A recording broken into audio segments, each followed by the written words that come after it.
ओम नमः शिवाय। हर हर महादेव। भक्तों जरा ठहरिए और पूरे ध्यान से मेरी बात को सुनिए, क्योंकि यह चैत्र मास की पाप मोचनी एकादशी यह कोई साधारण दिन नहीं है। यह इस साल का सबसे बड़ा एकादशी पाप मोचनी एकादशी है और इस दिन किया गया पूजा पाठ स्नान दान 100 गुना अधिक लाभ देता है। पाप मोचनी एकादशी का व्रत करने से हमारे समस्त पापों का नाश होता है। तो भक्तों, सबसे पहले जान लेते हैं कि चैत्र मास के कृष्ण पक्ष में पड़ने वाली पाप मोचनी एकादशी कब है और इसी दिन किया जाने वाला 3 लौंग का अचूक उपाय को भी जानेंगे। भक्तों, कोई बता रहे हैं कि 14 मार्च को एकादशी तो कोई 15 मार्च को पाप मोचनी एकादशी का व्रत बता रहा है। आइए इसकी सही तारीख और मुहूर्त जानते हैं। हिंदू पंचांग के अनुसार चैत्र कृष्ण पक्ष की एकादशी तिथि 14 मार्च शनिवार को सुबह 8:10 से लेकर 15 मार्च को सुबह 9:16 तक रहेगी। उदया तिथि के अनुसार पाप मोचनी एकादशी का व्रत 15 मार्च रविवार को रखा जाएगा। दोस्तों, इसी दिन किया जाने वाला 3 लौंग का यह चमत्कारी उपाय आपका भाग्य पलटने में देर नहीं लगाएगा। आपको इतना धनवान बना देगा कि आप सोच भी नहीं सकते। आपकी जो भी मनोकामना होगा वह पूरा होगा। भक्तों, इस दिन आपको 3 लौंग वाला उपाय जरूर करना चाहिए। इस तरह से पश्चान बत्ते के उपाय को आपको कैसे करना है, कब करना है, कहां पर करना है और उपाय को करते समय आपको किन बातों का ध्यान रखना है, यह सारी जानकारी हम आपको इस प्रवचन में देंगे। देखिए, यह दिन इतना खास होता है, इतना महत्वपूर्ण होता है। देखा गया है कभी कभी बड़े बड़े पूजा पाठ अनुष्ठान से जो मनोकामना पूर्ण नहीं होती है, वह 15 मार्च 2026 चैत्र माह के पाप मोचनी एकादशी तिथि के दिन एक छोटे से उपाय करने से ही आपकी सभी मनोकामना पूर्ण हो जाती है। और बहुत सारे लोगों ने इस उपाय को किया भी है, उनको इस उपाय को करने का फल भी जरूर मिला है। अगर आप लोग भी इस उपाय को आज 15 मार्च 2026 चैत्र महीने के पाप मोचनी एकादशी तिथि के दिन करना चाहते हैं, तो आप इस उपाय को पहले अच्छे से समझ लेना, सुन लेना, उसके बाद करना। आपको इस उपाय का फल जरूर मिलेगा और इस उपाय को करने से आपके घर में चाहे किसी भी प्रकार की दुख और समस्या क्यों न चल रही हो, आपको उसका कारण भी नहीं पता है कि भाई यह समस्या किससे चल रही है। उसका कुछ भी कारण हो सकता है, जैसे पितृ दोष हो सकता है या किसी भी तरह का मंगल दोष भी हो सकता है और भी बहुत तरह के दोष होते हैं, कुछ भी हो सकता है। पर आपको इस उपाय को करने के लिए अपने दोष को पता लगाने की भी जरूरत नहीं है। 15 मार्च 2026 चैत्र महीने के पाप मोचनी एकादशी तिथि की रात इस 3 लौंग वाला उपाय को आप लोगों को कर लेना है। अब हम समझते हैं यह वाले उपाय करना किस समय है। तो सबसे पहली बात हम समझते हैं कि यह 3 लौंग वाला उपाय करना किसको है। तो देखिए, यहाँ पर सीधी सी बात है कि 3 लौंग वाला उपाय जो उपाय है यह किस लिए किया जा रहा है। यह मनोकामना को पूर्ण करने के लिए किया जा रहा है, या आपके जीवन में जो दुख और परेशानियां हैं उनको दूर करने के लिए किया जा रहा है, या आपका कोई बड़ा काम है जो कि नहीं हो पा रहा है, आप उसके लिए उपाय को कर सकते हो। तो सीधी सी बात यह है कि आप अपनी किसी भी प्रकार की मनोकामना के लिए इस वाले उपाय को कर सकते हो। तो यह उपाय हर कोई व्यक्ति कर सकता है।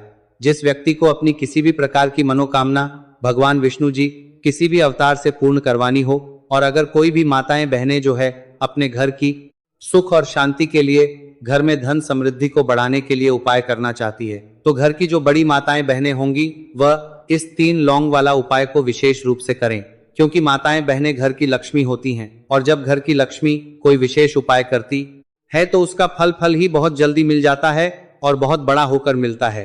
अन्यथा इस उपाय को कोई भी व्यक्ति कर सकता है, चाहे वह बड़ा हो, चाहे वह छोटा हो, चाहे वह बच्चा हो।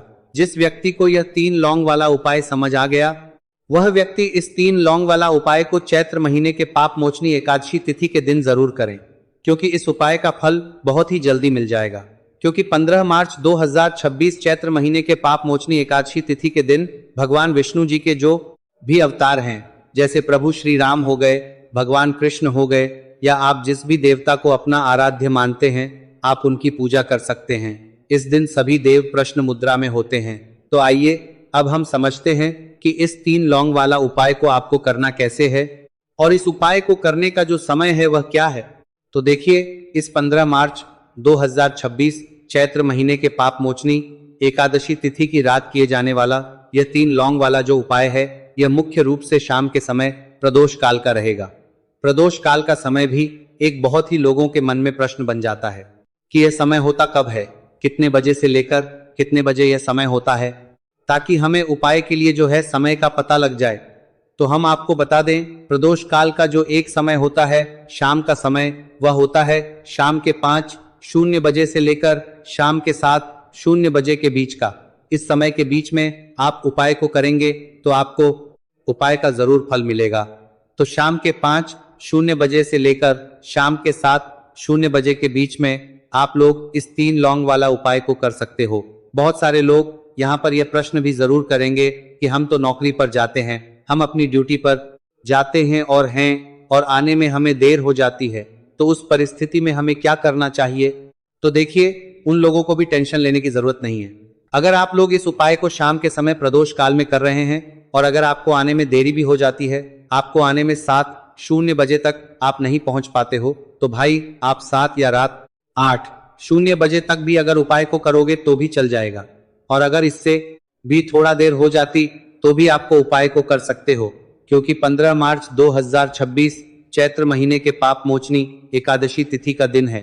यह दिन बहुत ही कम आता है पूरे साल भर में एक बार, इसीलिए जब आपको मौका मिल जाए, जब आप इस उपाय को जरूर करते हैं।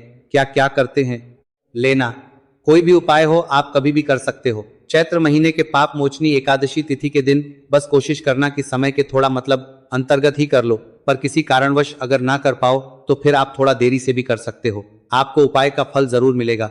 जब भी चैत्र महीने के पाप मोचनी एकादशी तिथि की रात पड़े तो आपको सिर्फ 3 लौंग वाला उपाय करना है।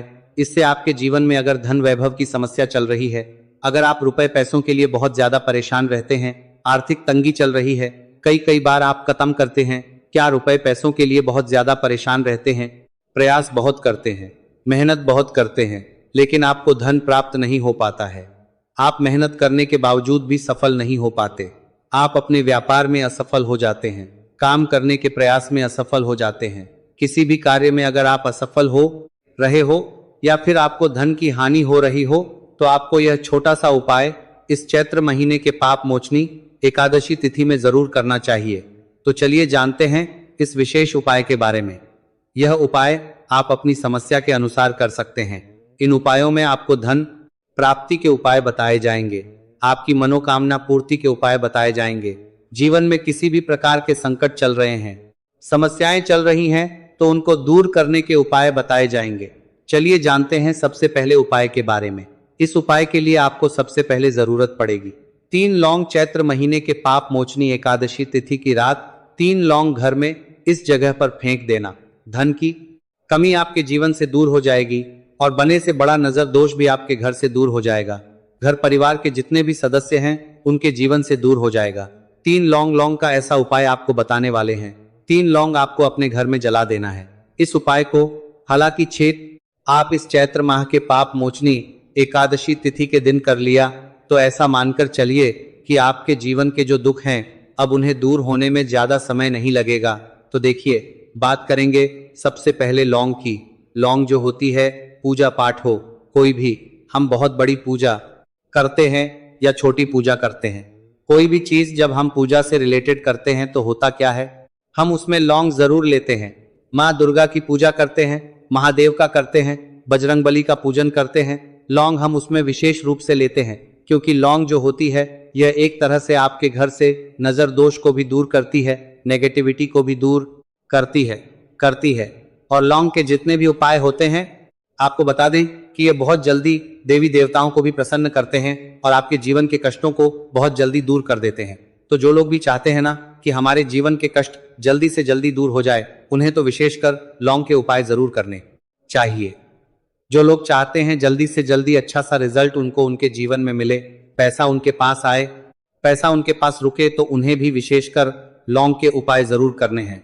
तो देखिए, ज्योतिष शास्त्र में भी लौंग के ऐसे ऐसे उपाय हैं जिन्हें करने से व्यक्ति अपने जीवन की बड़ी से बड़ी समस्या का समाधान निकाल सकता है। कहने का मतलब, लौंग के उपाय करके आप अपने जीवन के बड़े बड़े कष्टों को ना बहुत आसानी से दूर कर सकते हैं।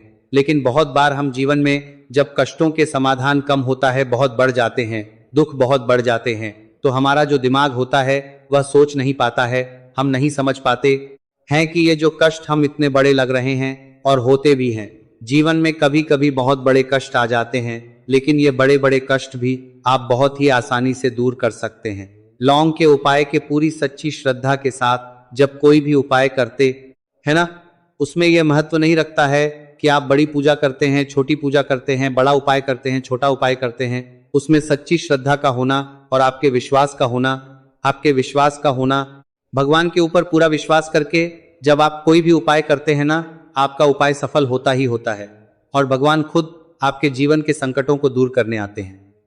तो बात करेंगे सबसे उपाय की, है ना, जो कि आपको करना है चैत्र माह के पाप मोचनी एकादशी तिथि के दिन लौंग से।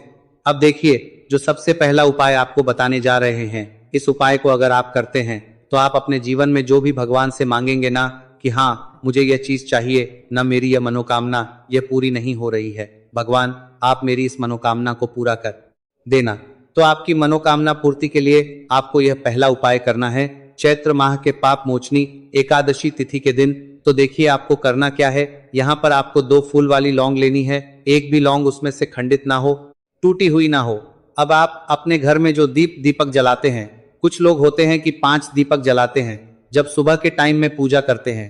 कोई 2 दीपक जलाता है, कोई 3-4 है ना, कोई 1 दीपक जलाता है। तो देखिए हम तो अपने घर के मंदिर में दीपक जलाते हैं। तो आपको करना क्या है, जैसे मान लीजिए आप अपने घर में दीपक जलाते हैं, चाहे फिर आप तेल का जलाते हैं, घी का जलाते हैं, किसी का भी जलाते हैं, आपको क्या करना है, जो दीपक आप जलाते दीपक आपको वैसे जलाना है।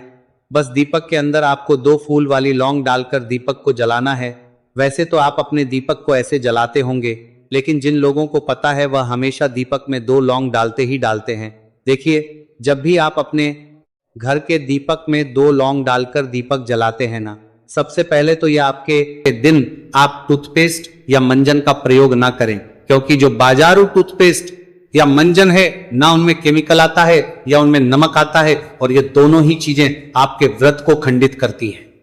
अतः आपको अगर आपके पास व्रत वाला मंजन है तो उसका उपयोग करना चाहिए, क्योंकि उसमें ना नमक आता है ना केमिकल आता है, वो शुद्ध पुष्प आदि से बना होता है, तो उसका उत्तम कल्याणकारी होता है। इस प्रकार स्नान आदि करके, स्वच्छ वस्त्र धारण करके सारी पूजा की सामग्री एकत्र कीजिए। जो आपका पूजा स्थल है, जहां बैठ के आप एकादशी की पूजा करते हैं, या वह करने वाले वहां पर आसन लगा के बैठ जाइए और सारी सामग्री को एकत्र कर लीजिए। अब प्रश्न उठता है जी सामग्री क्या चाहिए, तो सामग्री को नोट कीजिए। सामग्री में सबसे पहले तो आवश्यक रहेगा भगवान का कोई चित्र या प्रतिमा आपके पास होनी चाहिए। भगवान विष्णु की किसी भी स्वरूप की हो, आप उसका पूजन कर सकते हैं। उनको स्थापित करने के स्वरूप की हो, आप उसका पूजन कर सकते हैं। एक चौकी लीजिएगा, चौकी पर बिछाने के लिए सफेद या लाल वस्त्र ले लीजिएगा। इसके अतिरिक्त रोली, मौली, पान, सुपारी। यहां ध्यान देने वाली है कि पान के पत्ते दोनों दिन चाहिए। एकादशी व्रत जिस दिन आप कर रहे हैं उस दिन भी, और जिस दिन आप पारण करेंगे उस दिन भी, और दोनों ही दिन अगर ताजे लेकर आए तो बहुत उत्तम है। पान के पत्ते 2 लगेंगे, सुपारी भी 2 चाहिएंगी। इसके अतिरिक्त लौंग, इलायची 5-5 ले लीजिएगा। धूप, दीप, नैवेद्य धूप आपके घर में होती है, ना हो तो आप बाजार से लाइए। दीप आप दीपक जलाएंगे, घी का या तेल का, जैसा भी आपकी श्रद्धा सामर्थ्य है उसके अनुसार दीपक लीजिए। नैवेद्य का है, भगवान को अर्पित करने के लिए कोई भोग आप फल ले सकते हैं। तू फल में जो भी आपके पास उपलब्ध है वह ले सकते हैं। इसके अतिरिक्त आप कोई भी मिठाई ले सकते हैं। पीले रंग की मिठाई भगवान को अधिक प्रिय है, और मिठाई भी नहीं तो आप ड्राई फ्रूट्स आदि भी अर्पित कर सकते हैं। इत्र लेना है, जनेऊ लेनी है, जनेऊ भी 2 होंगी, क्योंकि दोनों दिन की पूजा में चढ़ानी है। और गंगाजल का प्रयोग जो है पूजा पाठ में बहुत होता है, तो गंगाजल आपके पास होना चाहिए। एक माचिस दीप जलाने के लिए यह सारी सामग्री है जिसको आपने एकत्र करना है। एकत्र करके और आसन लगा के बैठ जाइए उस स्थान पर जहां बैठ के आपने पूजा करनी है। एक लोटा लीजिए तांबे का, उसको मांझ लीजिए अच्छे से। उसमें पहले थोड़ा गंगाजल डालिए, फिर शुद्ध जल भरिए और आसन लगा के बैठ जाइए पूजा की सामग्री पर। और उस स्थान पर जहां बैठ के पूजा करनी है उस जल के छींटे दीजिए पुष्प के माध्यम से। इससे वहां स्थान शुद्ध हो जाएगा, पवित्र हो जाएगा, और सामग्री जो है वो भी पवित्र होगी, क्योंकि यह सामग्री आप तक आने से पहले ना जाने कितने हाथों से, किस अवस्था से होके निकली। तो आइए मैं मंत्र पढ़ता हूं। ओम अपवित्रः पवित्रो वा सर्वावस्थांगतोरपितरो वाह यह स्मरेत पुंडरीकाक्षंस बाह्याभ्यंतरा शुचिये। आप जल के छींटे दीजिए। इस प्रकार जल के छींटे देके आपने स्थान को शुद्ध किया, सामग्री को पवित्र किया। अब चौकी लगाइए, चौकी पर लाल या पीला जो वस्त्र है उसको बिछाइए, उसके ऊपर भगवान नारायण की तस्वीर या प्रतिमा को स्थापित कीजिए, उनके सामने घी का दिया रखिए। तेल का दिया रखेंगे तो उलटे हाथ की ओर रखिएगा, घी का दिया सीधे हाथ की ओर रखना है। इस प्रकार से आपने भगवान की स्थापना की। अब एक पात्र में थोड़ा सा जल, जो लोटे में जलन है उसमें से थोड़ा सा जल किसी कटोरी में रख लीजिए और अपने एक चम्मच से अपने सीधे हाथ पर एक एक चम्मच जल लीजिएगा और एक एक चम्मच जल से विप्राय है थोड़ा थोड़ा जल जिसमें दो दो बूंद जल ही आए, क्योंकि बहुत से हमारे जो दर्शक हैं वो निर्जला एकादशी व्रत रखते हैं और निर्जला व्रत करने वालों को अधिक जलपान मना होती है। और आचमनी जो एक ऐसी प्रक्रिया है जिसके लिए शास्त्रों में भी कहा है कि पूजा में आचमनी के दौरान आप जल ले सकते हैं, उससे व्रत खंडित नहीं होता, व्रत भी खंडित नहीं होता, पर उसकी सीमा दी गई है शास्त्रों में। शास्त्र कहते हैं कि 6 मासा जल से अधिक नहीं लेना चाहिए और 6 मासा जल इतना ही होता है कि आप 2 बूंद 2 बूंद 2 बूंद 3 बार ले लेंगे तो वो लगभग 6 मासा जल हो जाएगा। तो सीधे हाथ पर जल लीजिए। मैं मंत्र पढ़ूंगा, एक मंत्र पर जल पी जाइएगा, फिर जल लीजिएगा, फिर पी जाइएगा। इस प्रकार से 3 बार जलाजमी करनी है आपने। ओम माधवाय नमः जल लीजिए, पी जाइए। ओम केशवाय नमः जल लीजिए, पी जाइए। ओम नारायणाय नमः जल लीजिए, पी जाइए। ओम परसी केशाय नमो नमः हस्तो प्रक्षालन नमः हाथ धो लीजिए। हाथ धो के अपने आप को तिलक कीजिए, मौली बांधिए। अब आप दीप प्रज्वलन करेंगे, धूप प्रज्वलन करेंगे तो 2 प्रांत हम व्रत पूजन संकल्प करेंगे। तो धूप दीप को जलाइए। मैं मंत्र पढ़ता हूं, शुभम करोति कल्याणम आरोग्यम धन संपदाम शत्रु विनाशाय दीप ज्योति नमोस्तुते दीपम नमोस्तुते। तो अब दीपक को प्रज्वलित कीजिए, धूप को प्रज्वलित कीजिए। दीपक जो आपने रखा है ना, ध्यान दीजिएगा कि दीपक को कभी भी डायरेक्ट नहीं रखते, उसके नीचे आपको आसन देना चाहिए। पुष्प रख दीजिएगा, पुष्प के ऊपर आप दीपक रखिएगा। घी का दिया जला रहे तो सीधे हाथ की ओर रखेंगे, तेल का दिया है तो उलटे हाथ की ओर रखेंगे और धूप जो है दीपक के विपरीत दिशा में रखेंगे। धूप दीप प्रज्वलन करने के बाद पुनः हमेशा दीपक प्रज्वलन के बाद आपको हाथ धोने चाहिए। तो 1 चम्मच जल लीजिए सीधे हाथ पे और हाथ धो। अब आप व्रत पूजन का संकल्प करेंगे। यह आवश्यक प्रक्रिया है। संकल्प आपने हमेशा व्रत पूजन का करना ही चाहिए। संकल्प करने के लिए अपने सीधे हाथ पर जल लीजिए, पुष्प लीजिए। 1 रुपए का सिक्का दक्षिणा के रूप में रख सकते हैं या इसे अधिक जो रखना चाहे वो रख सकते हैं। 3 बार बोलिए ओम श्री विष्णु, ओम श्री विष्णु, ओम श्री विष्णु।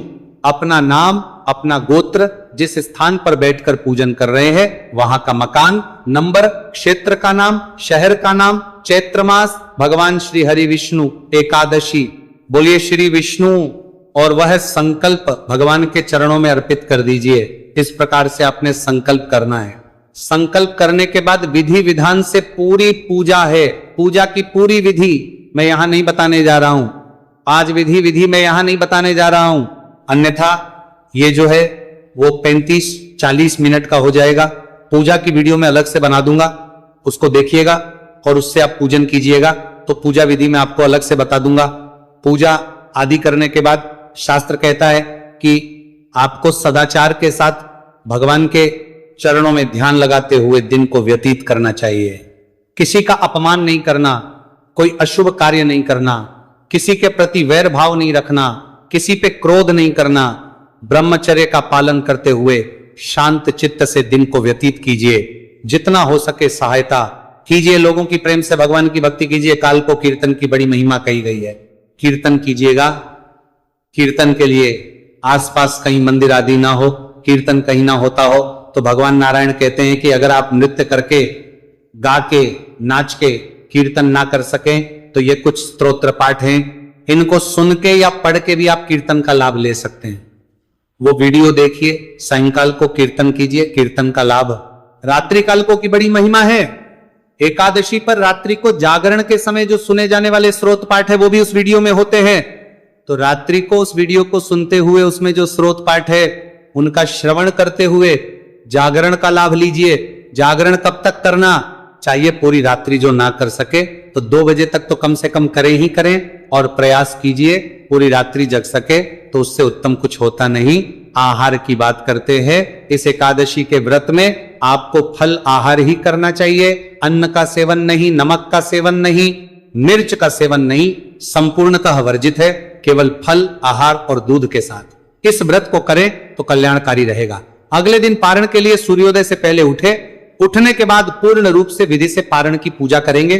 पारण की पूजा में आराध्य से बता दूंगा, आपको विधि डालता हूं हमेशा पारण की, वहां से जानकारी आपको प्राप्त हो जाएगी। अब बात करते हैं कि यह व्रत करना कब है और पारण होगा कब। तो ये जो एकादशी तिथि है प्रिय दर्शकों, ये आरंभ हो रही है 14 तारीख को सुबह 8:10 पर और 15 तारीख को ये एकादशी समाप्त हो जाएगी सुबह 9:16 पर। ऐसे में आपको इस एकादशी का व्रत करना चाहिए 15 तारीख को। 15 मार्च को ही एकादशी है, सूर्य के मुख से एकादशी है के अनुसार एकादशी है 15 को ही। उत्तम द्वादशी युक्ता व्रत भी होगा, क्योंकि 9:15 बजे के बाद द्वादशी इसमें आ रही है। यह कल्याणकारी दिवस है इस व्रत के लिए। एकादशी चावल नहीं खाने का जो नियम है वो एक दिन पूर्व 14 तारीख से ही आरंभ हो जाएगा, क्योंकि 14 तारीख को 8-10 के बाद एकादशी लग जाएगी। तो एकादशी 14 और 15 दोनों ही दिन किसी को भी चावल नहीं खाने हैं। जो व्रत कर रहे हैं, ये नियम उनके लिए ही नहीं बाकी सबके लिए भी है कि चावल आपको नहीं खाने हैं। एक चीज का ध्यान दीजिएगा कि ये जो योग है बड़ा अशुभ है। अगर कोई गलती करता है दिन का चुनाव करने में, अगर किसी ने गलती से 14 तारीख को एकादशी का व्रत किया तो वह नरकगामी योग का लाभ लेगा। यह अत्यंत पाप नाशक होगा। शास्त्र कहते हैं कि दशमी वेधा एकादशी कभी नहीं करनी चाहिए। भगवान शंकर ने तो गौरी शंकर संवाद में यहां तक कि जो मनुष्य दशमी वेधा एकादशी करता है वह अपने लिए नरक की कामना करता है। इससे बढ़ के और क्या हो सकता है।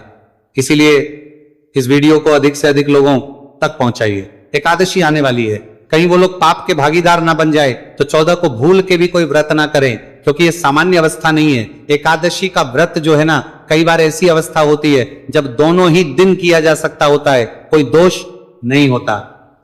पर अभी जो स्थिति उत्पन्न हो रही है वो ऐसी हो रही है कि अगर 14 तारीख को किसी ने व्रत किया तो वह निश्चित ही अशुभ परिणाम कारक होगा। अब हम पूजा के मुहूर्त की बात कर लेते हैं कि पूजा कब करनी है। 9:30 बजे से और 12:30 बजे तक का जो मुहूर्त है वो बहुत उत्तम है, क्योंकि लाभ और अमृत का चौघड़िया होगा। यदि कोई सुबह करना चाहता है तो सुबह वो 8 बजे के बाद पूजा कर सकता है चर लग्न में। बात करें पारण की, तो पारण जो है वो 16 तारीख को किया जाएगा और पारण के लिए शुभ समय रहेगा 16 मार्च को सुबह 6:30 से और 9:12 तक। ये थी जानकारी एकादशी के विषय में। जानकारी थोड़ी भी अच्छी लगे तो लाइक अवश्य कीजिएगा। कुछ और कहना चाहे कमेंट बॉक्स में लिख के कह सकते हैं, कुछ पूछना चाहे कमेंट बॉक्स में लिख के पूछ सकते हैं। भगवान नारायण सबका कल्याण करें। हरे कृष्ण।